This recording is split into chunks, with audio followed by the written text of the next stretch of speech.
Thinking about the future of mobility, what's a more inspiring and exciting development than cars that can fly? This dream has now turned into reality. We're thrilled to have with us today Marco van den Bos, Chief Commercial Officer at PAL-V, the creator of the world's first flying car. They're on a mission to make air mobility available for everyday use by creating sustainable and innovative air products. Are you ready to take flight? Let's welcome Marco van den Bos.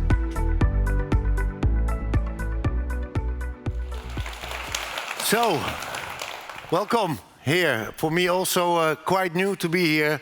My name is Marco van den Bos and I have a story for you about flying cars. Maybe something also for the insurance environment, to get some new insurance products on the floor. But for me, it's the happy thing to tell you about this new mobility which we are starting. And yeah, we are a company in Holland here and we are building the first flying car certified by the EASA. And then you're thinking, is this again a stupid idea of the Dutch? That's German. No, we say, because this is a dream which is already existing for 100 years.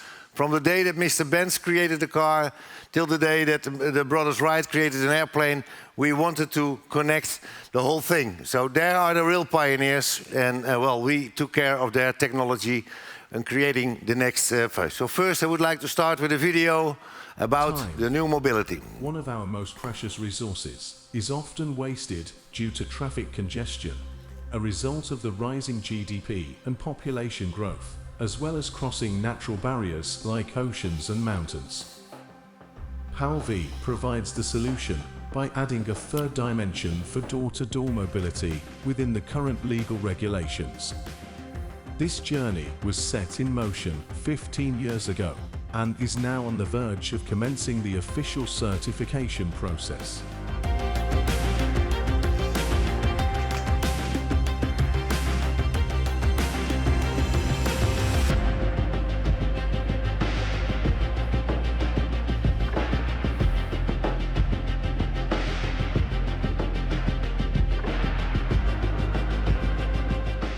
It has been a dream for 100 years, which now becomes a reality through hard work, perseverance, and team effort.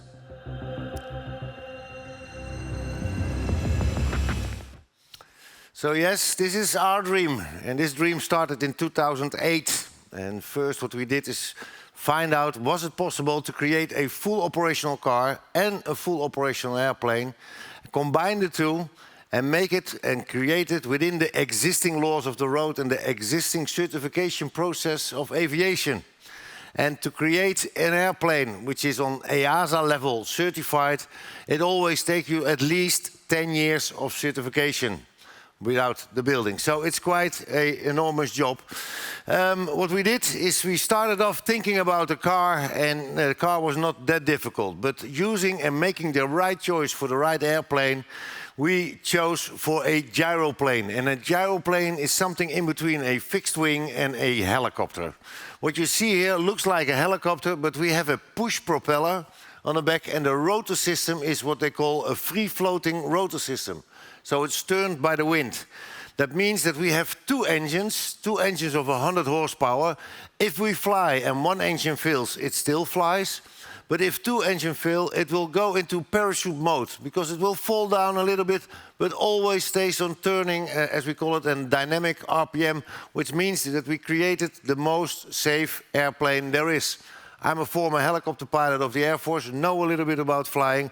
I learned my sales and marketing skills at Apple, so that's why I'm a happy guy to tell the story here from the different perspectives. So what's the great thing about the gyroplane?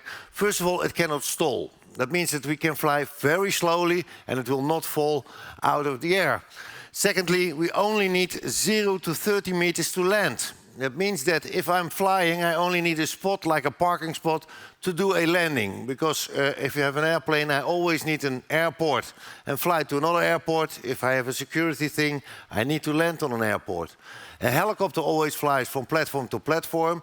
And our PAL-V, our flying car, is the only vehicle in the world where you can go from your own door, your own garage, combined flying and driving to go to your destination.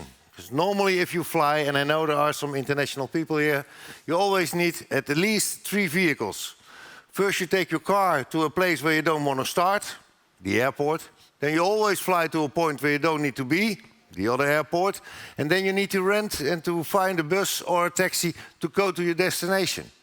With a flying car, once again, you always have your mobility with you. And today, with the traffic jams around cities, or when you have to deal with natural obstacles, it would be a great story to use fun. So, if you look to a flying car, of course, you have quite a unique dashboard to impress the partner who's sitting next to you, not only for that, but you have a driving part and you have a flying part. So what you see here, looking at the dashboard on the left side, there's my driving part. I've got flippers on the steering wheel. That is my gearbox. I have a normal clutch, a brake and a gas pedal. And as soon as we go flying, and it only takes 5 minutes to transform from a car to, in this case, the gyroplane, my outside pedals will be a rudder pedal. So there's quite some new technology here. But this is not only for the fun. Now this is the basic, and that's what we talk about today, for a complete new world. Also for you as an insurance department to create also new insurances, because there was no standard for a flying car in having a normal insurance. So half the car is insurance as a car, the other half is insured as an airplane, because the fact that if you crash a Boeing 747 on the airport, it's more expensive than when you crash with an Opel Kadett, for example. If you look to the mobility part, we fly and drive on normal car gasoline, which is necessary because I need to tank on the highway. We can fly with a 100-liter tank, either 500 kilometers or drive 1,300 kilometers, or combine it. And the fun part, of course, already starts if you start tanking. That means that you can decide in the morning, if you live in Amsterdam, if you would like to have lunch in Paris. Is that necessary? No, but is it fun to say? I think so. Yeah. But as soon as we see and we look at mobility, and I want to go from Amsterdam, for example, to London, and if I do that by car, it's around a trip of, let's say, 10 hours with the boat or with the train, and without any traffic jams. With our PAL-V, I can fly from Amsterdam Harbour to London, in this case, in 2 hours and 50 minutes, and it can be in 2.5 hours. It can be on Oxford Street if necessary. First we tank it up, then we find a small airport. We need a small airport. That's a grass strip of around 250 meters by 30 meters wide. There are over 15,000 small fields in Europe. If I look to England, for example, then every farmer can land and start on his own grass yard, but it needs to be a dedicated area. Of course, there's also some safety issues. But if I fly to my destinations, to the city, and then just land before the city and then do the transformation, and then I have my mobility directly to drive it into the city, then I always have my mobility with me. So this is the basis why we created the flying car. But there needs to be a market, and it's not only toys for boys or girls, we say, but we already have 3 women in our training, because besides your driver's license, you of course need also a flying license. It's called a PPL. And the PPL is around 45 hours of training. We have some theoretical part, and also you will have some RT lessons. You need to talk to a tower, but we make a pilot out of you in just 6 weeks and 5 days long. Why? Because then we have focus attention. The great thing is we already sold 270 pieces, which is quite a lot for something which still needs to go to the market. But there are a lot of people who really had this small James Bond seat or Tom Cruise seat in their heart. And it gives you really the mobility, which makes it one step further. Of course, we look to the professional markets. Very important. If you look, for example, a police helicopter, like we fly in the Netherlands here, if you look to the total operational cost, it will cost you 8,000 euros per hour. That's of course hangar cost, that is maintenance cost, but it's also the pricing cost and so on. If you look at our PAL-V, we have an operational cost from around 250 euros. Because of the fact that the technology that we are using is much easier to maintain. Also the pricing, it starts at 299,000 euros, which is a lot of money, I know, but for something that can fly, it's quite unique in this case.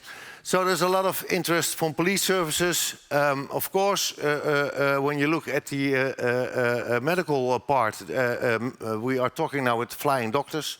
Flying doctors are doctors who need to respond as quickly as possible to bring the doctor to the patient, so it's not an ambulance, but also for donor mobility. Besides that, in scent, we are quite a unique machine because a helicopter, when it starts, it will blow air into the ground and will send your complete engine. We are blowing the scent behind, so also in sandy condition, it's quite well. And yes, of course, this is what I learned from my father on a sales skill. He always said, you need to fish there where the fish are swimming. There are some fish swimming here because also, for example, in Dubai, there's quite some traffic already. And in one of the Palm Islands is a small airport where I can land. And yeah, there's a lot of interest also from that area.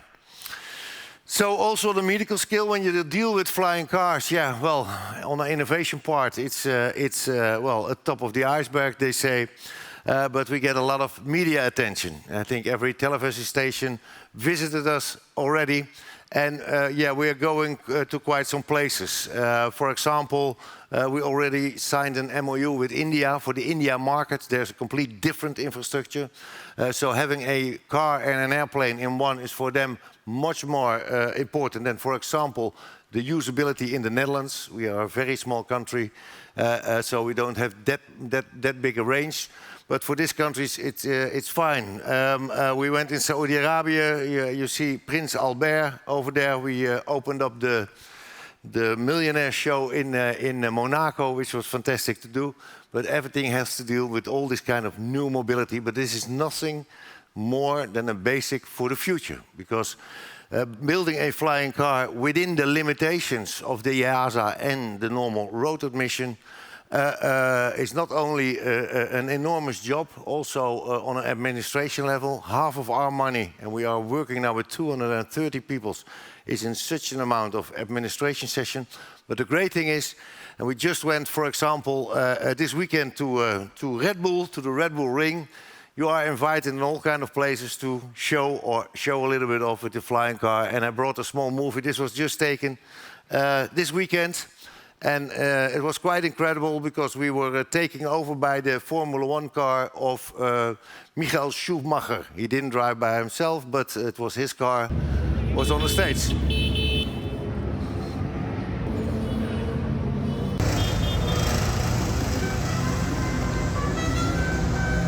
Einzig wahre unter den Movie-Cars, jetzt ist gerade weg, aber das ist die berühmte... Not that fast, but...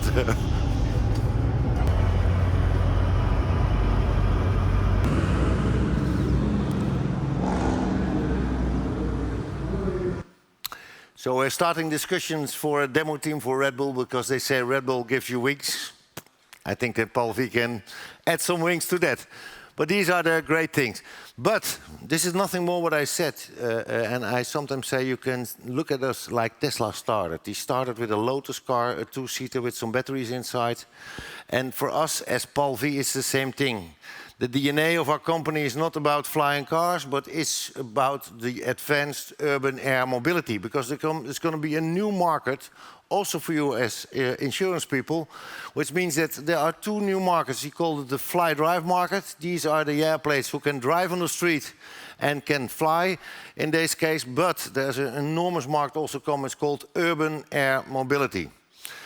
An urban air mobility, every car manufacturer today is busy into creating something electrical and flying. But batteries today in the air, it's possible to create an airplane with batteries. We could put batteries in our machine also. Then we could fly for around 50 kilometers. But when you have a headwind in the aviation industry, then you will land behind the spot where you started. So range is going to be very important. But we are looking, of course, at the future. And if you look at the future, there are, of course, things like what kind of fuel are we going to also in the aviation industry going to use? Well, we have, let's say, a few options.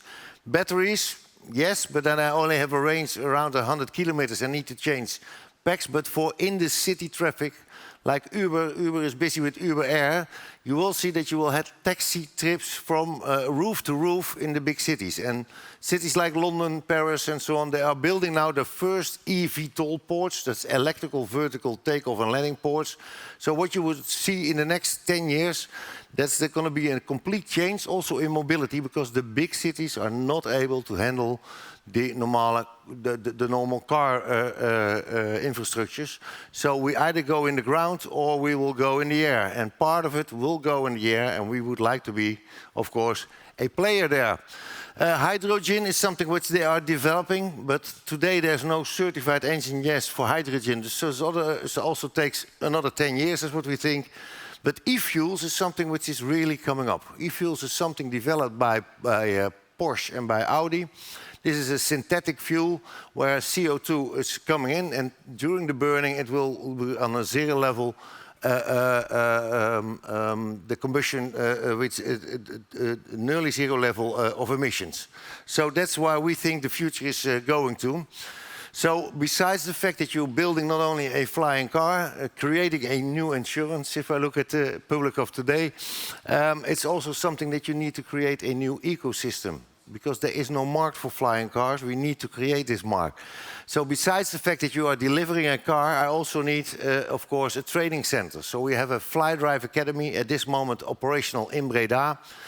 The first customers are already trained by that, and once again they do the 6 times 5 days week of training, all in one, and having a lot of fun at this moment. But the rise of mobility as a service, I think also for your branch, if I look to insurance, if you fly above cities, there's complete different collateral damage than if you just fly on grass structures. But if you look to our near future, then of course the first step is creating and making a flying car. It's not only the car who needs to be certified, but also the complete company needs to be certified.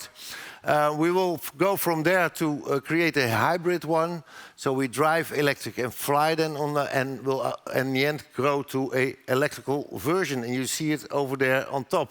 If you look to the market, then NASA is saying that there will be a market between now, 2020 and 2040, of around $2.7 trillion, because every city, not only for human mobility, but also for distribution models, will create this kind of special places where you can land and where you can take off.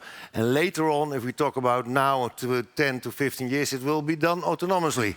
That means that you just take your iPhone, you get a ticket, and from there on you will be delivered from one roof to another roof without a pilot. I'm not sure that I'm going to sit in it, but our youth probably will see this as a very normal way of mobility. And I was saying a lot of companies today are busy with it. If you look to our model, we already designed it, we are ready for it. So this is a 5-person model. There will also be a distribution model, which means that we can really do mobility as a service. And that's the future where we all are looking at. Mobility as a service, people will not buy one, but will take the ride and use it as just a normal form of taxiing.